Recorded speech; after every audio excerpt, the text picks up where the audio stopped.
17वीं BPSC परीक्षा को लेकर री एग्जाम की मांग करने के लिए आज 21 दिन से गर्दनी बाग में सत्याग्रह आंदोलन जो है वो चल रहा है। और इस सत्याग्रह में अभी भी रामांशु सर बैठे हैं, साथ ही 17वीं बीपीएससी परीक्षा के अभ्यर्थी और समर्थक जो है वो बैठे हुए हैं। और ये 21 दिन हो गया, फिर भी सरकार जो है मानने को तैयार नहीं और ना ही इनकी मांगों को सुनने को तैयार है। और दूसरी तरफ देखा जाए तो कहीं ना कहीं प्रशांत किशोर जी भी छात्रों के लिए खड़े हैं। अभी वो फिलहाल अस्पताल में गए हैं, लेकिन हम बात करेंगे छात्रों के लिए, खास करके 17वीं बीपीएससी की मांगों को पूरा करने के लिए छात्र जो है लाठी भी खा लिए, वाटर कैनन से भिगा भी दिया गया, दौड़ाया भी गया। परेशान जो है शारीरिक और मानसिक दोनों तरीके से जो है छात्रों ने झेला है। रामांशु सर से जानेंगे, आज 21 दिन पूरा हो गया, यह सत्याग्रह कब तक चलेगा? गुरुजी, पहला सवाल तो यही रहेगा, 21 दिन पूरा हो गया, यह सत्याग्रह कब तक चलेगा? जब तक हम लोग की मांग पूरी नहीं हो जाएगी तब तक चलेगा। तब तक चलेगा? आप तब तक बैठे रहेंगे? बिल्कुल, आप तब तक बैठे रहेंगे जब तक कंप्लीट जो एजुकेशनल रिफॉर्म नहीं आता है ना सोसाइटी में, तब तक। और खासकर प्राइमरी डिमांड बस ये है कि री एग्जामिनेशन और बीपीएससी की जांच हो। जी, तब तक आप बैठे रहेंगे सर? जी बिल्कुल, आप बैठे रहिएगा, एकदम बैठे। आप यहीं पे बेशक बेशक। बेशक। तो छात्र जो है और गुरुजी के साथ जो है यहाँ पे बैठे रहेंगे। गुरुजी, मांग वो क्या कौन कौन सी है और शायद कुछ बढ़ी हुई है मांगे, जरा बता दें। देखिए, बेसिक तो पहले वही मांग थी कि बीपीएससी परीक्षा जो है जी, री एग्ज़ाम उसका होना चाहिए। फिर 17वीं बीपीएससी में जितनी भी धांधली उसकी चेक इन होनी चाहिए। साथ ही साथ इस मांग के बीच में बहुत सारे बच्चों पे एफआईआर सारा हुआ, वो सशर्त सब वापस होना चाहिए और समान रूप से उनको जो है रिहा, मतलब जो भी उन पे कार्रवाई उसको वापस लिया जाए। साथ ही साथ एक छात्र जिसने आत्महत्या कर ली उसको भी उचित मुआवजा मिलना चाहिए। और बीपीएससी के लिए जो एसओपी बना था उसको पूर्णतः पालन किया जाना चाहिए। क्वेश्चन स्टैंडर्ड्स, पेपर का स्टैंडर्ड अच्छा होना चाहिए। तो ये तो हम लोग की मुख्य मांग बीपीएससी से जुड़ी हुई हैं। साथ ही साथ और भी बहुत सारे बच्चे जो परीक्षा देते हैं, तो बीपीएससी वाले सिर्फ बीपीएससी नहीं देते, और भी बहुत सारे एग्जाम देते हैं जिसमें बहुत प्रकार की त्रुटियाँ हैं। तो इसी बहाने वो सब भी सॉल्व हो जाए तो बहुत अच्छी बात है। फिलहाल अभी जो है बीपीएससी की जो हम लोग की 5-6 मांगे हैं वही हैं। वही मांग है सर। पिछले दिन गांधी मैदान में प्रशांत किशोर जी बैठे थे, उनको गिरफ्तार किया गया और बहुत सारे ऐसे अभ्यर्थी थे उनको भी गिरफ्तार किया गया। कुछ लोगों को छोड़ दिया गया, कुछ लोगों को पता ही नहीं चल रहा है सर। नहीं, कल हम लोग को मैसेज मिला था, तो जो हम लोग के साथ बहुत सारे छात्र हैं वो अलग अलग जो है थाने में थे। चूँकि 24 घंटे का टाइम होता है, तो कल सुबह का न्यूज़ था और आज जो है रात में मिलना शुरू हुआ कि बहुत सारे बच्चे जिनके पास एडमिट कार्ड था उनको छोड़ दिया गया। कुछ बहुत सारे बच्चे ऐसे थे जिनके पास एडमिट कार्ड नहीं था, तो उन सभी बच्चों का अपना अपना जिस हिसाब से उनको अपना बेल दिया जा रहा है। ठीक है, जो हम लोग से जुड़े सब बच्चे थे वो सारे के सारे छूट गए। मतलब कि 17वीं बीपीएससी से अभ्यर्थी जितने भी छात्र और बाकी लोग थे उनको प्रशासन के द्वारा छोड़ दिया गया। जो जिनकी हम लोग को जानकारी है उनमें मैक्सिमम को छोड़ दिया गया। कुछ छात्रों का पता चल रहा है कि उनका मतलब कि डिटेल्स ही नहीं पता चल रहा है कि उनको पटना में कहाँ रखा गया। दरअसल क्या है कि कुछ चेहरे ऐसे थे बहुत कॉमन थे, तो उनको जो है पटना के अलग अलग जगहों पर रख दिया गया ताकि ये फिर से इकट्ठा होके किसी प्रकार का जो है ये सत्याग्रह ना कर सके।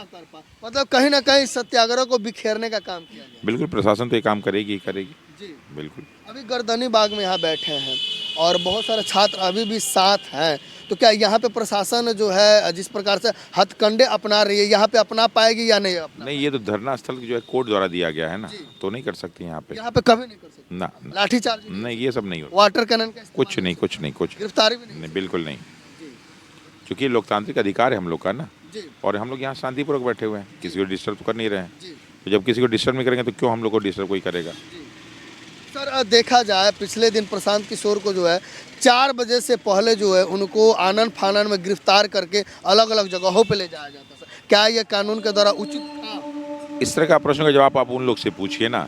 हम लोग से प्रश्न पूछा कि ये बीपीएससी के संदर्भ में, क्योंकि जब इस तरह के प्रश्न आप लोग पूछते हैं तो हम लोग के मंच का राजनीतिकरण हो जाता है।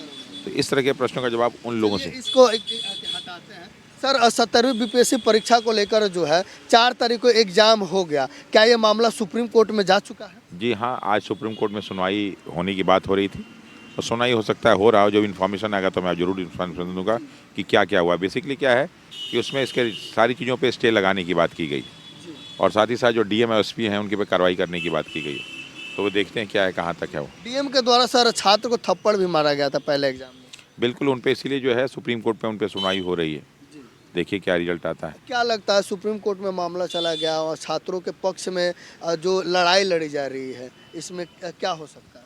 बिल्कुल हम लोग के पक्ष में निर्णय आएगा, जी क्योंकि हम लोग के चीज़ों के बारे में सोशल मीडिया से लेकर नेशनल मीडिया से हर जगह कहीं ना कहीं सारी इन्फॉर्मेशन दी जा रही, जी और इसको न्यायाधीश महोदय और जो भी माननीय न्यायपालिका के लोग हैं देख रहे होंगे, तो कहीं ना कहीं एक जो सिंपैथी लेवल पे ग्राउंड पे भी कुछ ना कुछ काम हम लोग के पक्ष में होगा ही होगा। मतलब कहीं ना कहीं री एग्जाम होकर आएगा। तो क्या बिल्कुल। छात्र जो देख रहे हैं उनको री एग्जाम की तैयारी फिर से शुरू कर देनी चाहिए? देखिए एग्ज़ाम तो मुझे लगता है कि मार्च के पहले नहीं हो पाएगा, जी लेकिन बिल्कुल जिनका लगता है कि उनका सिलेक्शन नहीं हो उनको तो लग ही जाना चाहिए। बाकी जो अपना मेंस की तैयारी करें करते रहें, कैसे उनको हम मना करें, उनको मना हम कर नहीं सकते। जी मतलब दोनों तैयारियां करते रहे, बिल्कुल। छात्रों को बैठना नहीं है चुप। नहीं पढ़ते रहो, कुछ ना कुछ पढ़ते रहो। जी क्या कहिएगा, छात्र जो है घर पे बैठे हैं और इधर एक तरफ तो जो है री एग्जाम का मामला लटका हुआ है और आगे अगला परीक्षा भी है, जैसे कि अब बीपीएससी ने डेट तय किया हुआ है, क्या करना चाहिए छात्रों को? हम यहाँ जगह पकड़े हुए हैं, बस सामने तो आइए आप लोग, जी जहाँ है। अगर यहाँ नहीं आ सकते हैं, अपने ज़िला में है, ज़िला में सामने आइए।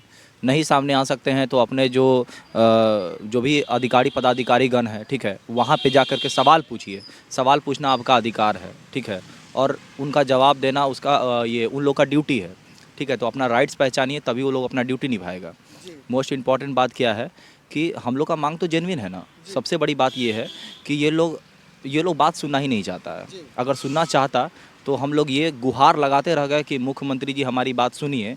जिस राज्य का मुख्यमंत्री उसके युवा से ना मिले, उसके जनता से ना मिले, तो हम ये कम्प्लीटली कंडेम करते हैं इस बात के लिए कि भाई ऐसा होना ही नहीं चाहिए, ठीक है। ऐसा मुख्यमंत्री सच में हमें नहीं चाहिए।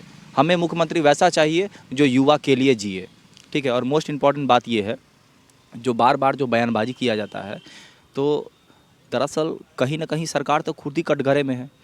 वैसे आदमी को हम लोग का संवैधानिक बॉडी है बीपीएससी, ठीक है, उस पर हम लोग कभी भी उंगली नहीं उठाएंगे। लेकिन उसमें जो चुनिंदा जो करप्ट जो अधिकारीगण जो बैठे हुए हैं, जिसका कि सेवा निवृत्त हो जाने के बाद और उसको एक्सटेंशन दिया गया नवंबर 2024 में, ठीक है, और उस पर्सन के ऊपर इतना स्कैंडल का, इतना स्कैम का उस पर आरोप लगा हुआ है, जिसे कि रेडियो स्कैम हो गया, हॉस्पिटल का स्कूल स्कैम हो गया, दलित का जो ड्रेसेज है उस पर स्कैम वगैरह हो गया। इतना सारा जो स्कैम है। क्या आपके पास ऑफिसर्स नहीं हैं? जो बीएसएससी का हम एग्जांपल लेते हैं, बीएसएससी का जिनको पदभार दिया गया है वो 2-3 और विभाग देख रहे हैं। क्या ऑफिसर्स की कमी है? आप प्रमोट तो कीजिए, ऑफिसर्स को रिक्रूट कीजिए। नीचे जब खाली होगा तो फिर हम लोग के लिए और सीट बढ़ेगा, ठीक है। इतना ज़्यादा लोड लेने की क्या ज़रूरत है, ठीक है। तो कहीं ना कहीं जो सरकार जो इसको एक्सटेंशन दी है, विजिलेंस क्लियर दी कैसे सरकार वैसे करप्ट आदमी को? तो सरकार तो खुद ही कटघरे में है। मोस्ट इम्पॉर्टेंट बात क्या है, आप जो 2 एग्जामिनेशन ले लिए एक सिंगल पेपर का, पहला आप जो एग्जामिनेशन लिए उसमें पहले जो बवाल हुआ कि भाई नॉर्मलाइजेशन नहीं होगा, ठीक है, सही बात है, नॉर्मलाइजेशन आपने नहीं किया। क्यों भाई? क्योंकि विज्ञापन में नहीं दिया था। तो जब 4 तारीख का जब दोबारा री एग्जामिनेशन जो आपने लिया है 12,000 अभ्यर्थी का, उसमें आपने स्केलिंग का भी तो जिक्र नहीं किया। तो जब नॉर्मलाइजेशन नहीं तो स्केलिंग कैसे? तो अगर आप दोनों ही नहीं कीजिएगा तो रिजल्ट कैसे जारी कीजिएगा? फिर कटघरे में।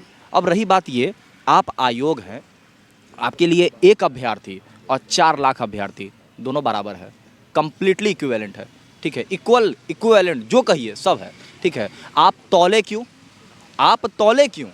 राइट टू इक्वलिटी है। जो 1 के लिए होगा वो 4 लाख के लिए होगा, जो 4 लाख के लिए होगा उसको 1 के लिए भी मानना पड़ेगा, ठीक है। आप तौले क्यों? सबसे बड़ी बात ये है, आपको पैसे की कमी है, फंड की कमी है।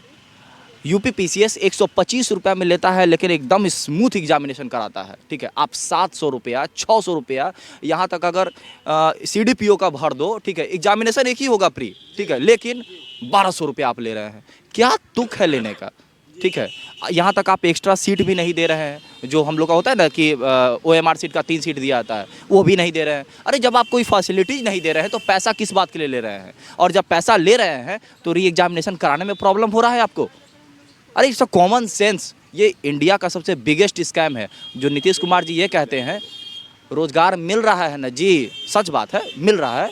चंद पिट्ठुओं को मिल रहा है, अमीर चंद को मिल रहा है और चाटुकारों को मिल रहा है। हम लोग जो यहाँ पे बैठे हुए हैं ना, आज भी धूल फाक रहे हैं, कल भी धूल फाकेंगे, और चिंता नहीं कीजिए, जो आवाज़ नहीं उठा रहे हैं ना, वो भी आके धूल ही फाकेंगे। आज हमारी बारी है, कल आपकी बारी है। क्या लगता है जो लोग नहीं आ रहे हैं उनको भी धूल फाकना पड़ेगा? देखिए, धूल फाकने का जहाँ तक सवाल है तो धूल तो फाकेंगे ही, और बस सीधा मतलब है कि री एग्जाम होगा तो उनको भी फिर से तैयारी करना पड़ेगा। हाँ बिल्कुल, एग्जामिनेशन तो देना ही पड़ेगा। और देखिए, सबको सारे एग्जामिनेशन को प्राइवेट एजेंसियों को दे दिया है कंडक्ट करने के लिए। हम लोग इसका भी विरोध करते हैं। इस एजेंसी को देने के कारण ही, प्राइवेट एजेंसी को देने के कारण ही आज फेयर एग्जामिनेशन संभव नहीं है, क्योंकि वो माल कमाने के लिए वो एग्जामिनेशन ले रहे हैं ना, माल कमाने के लिए, जॉब देने के लिए नहीं। ये कोई फेयर एग्जामिनेशन के लिए वो बैठे नहीं है। ये प्राइवेट सेक्टर को देने का मकसद ही है कि कैसे स्कैम बढ़ेगा, जैसे भी हो स्कैम बढ़ेगा, सीट बिकेगी। ये प्राइवेट वाले आप चाहते क्या हैं? क्या वो माने समाज सेवा के लिए? नहीं, वो पैसा कमाने के लिए। वो सीट बेचने के लिए होगा तो वो सीट भी बेच देगा। इसीलिए आपने देखा कि वो हर एग्जामिनेशन, कोई एक ऐसा एग्जामिनेशन नहीं है जिस एग्जामिनेशन माने का जो पेपर लीक हो रहा है, पेपर बाहर हो रहा है। तो ये इसका कारण क्या है? कारण यही है, ये प्राइवेट एजेंसियों को दे दिया गया है एग्जामिनेशन कंडक्ट करने के लिए।